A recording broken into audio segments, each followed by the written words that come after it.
You know that friend who does everything right? Buys the reliable used car instead of the flashy one, packs lunch instead of eating out, never carries a credit card balance, follows every piece of advice your parents ever gave you about money. Here's the uncomfortable question. Why is that friend still not rich? If being practical actually worked, the most cautious, sensible people you know should be the wealthiest. Instead, some of the most financially conservative people you'll ever meet are quietly stuck in the exact same place they were 10 years ago. My name is David, and I am always thinking about money and about why the safe path so often leads nowhere near the destination people actually want. If you've ever done everything right and still felt stuck, this one's for you. Hit subscribe because this might reframe how you think about risk entirely. Most people assume practicality and wealth building are the same thing.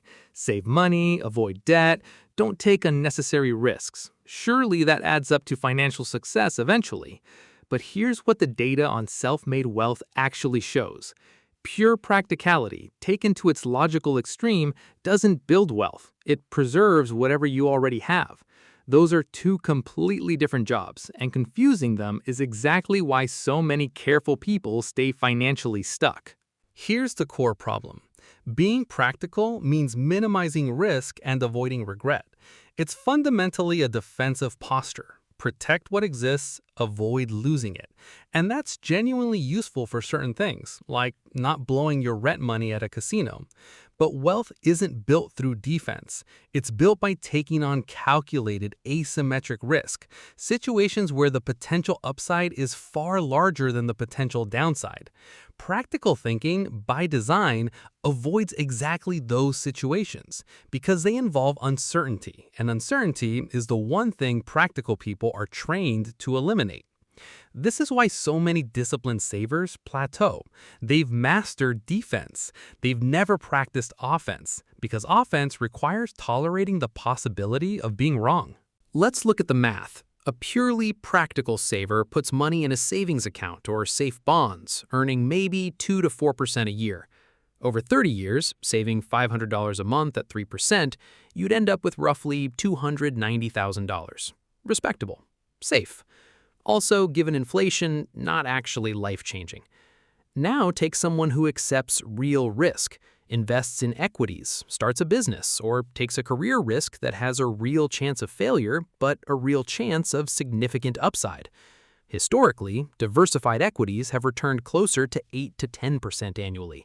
That same $500 a month at 8% over 30 years becomes roughly $745,000, more than double, from the exact same monthly contribution.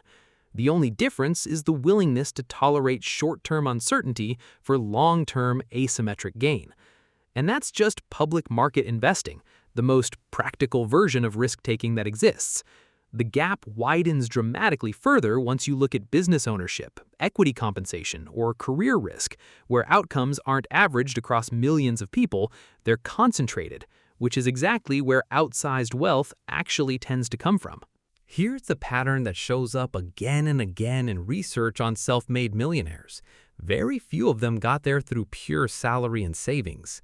Most built wealth through some form of ownership, a business, equity in a company, real estate leveraged intelligently, or a career bet that paid off.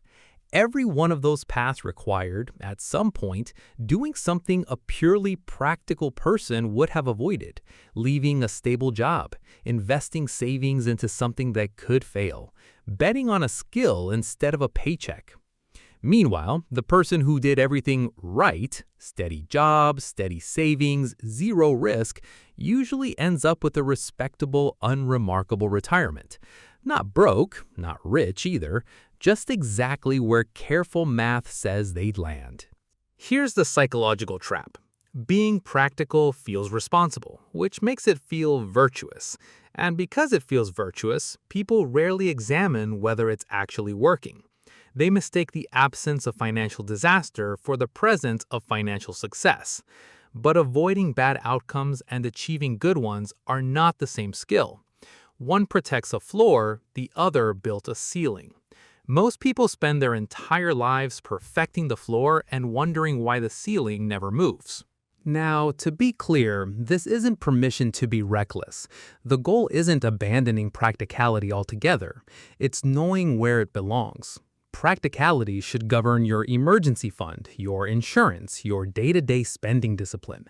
It should not govern every decision about your career, your investments, or your biggest opportunities. Confusing protect the downside with build the upside is exactly how careful people end up safe and stuck at the same time. So next time you find yourself proud of how practical you've been with money, ask yourself a harder question. Has that practicality actually built anything, or has it just kept you from losing what you already had? Being careful can keep you safe. It's rarely what makes anyone rich. That almost always requires a calculated bet that the practical version of you would have talked yourself out of.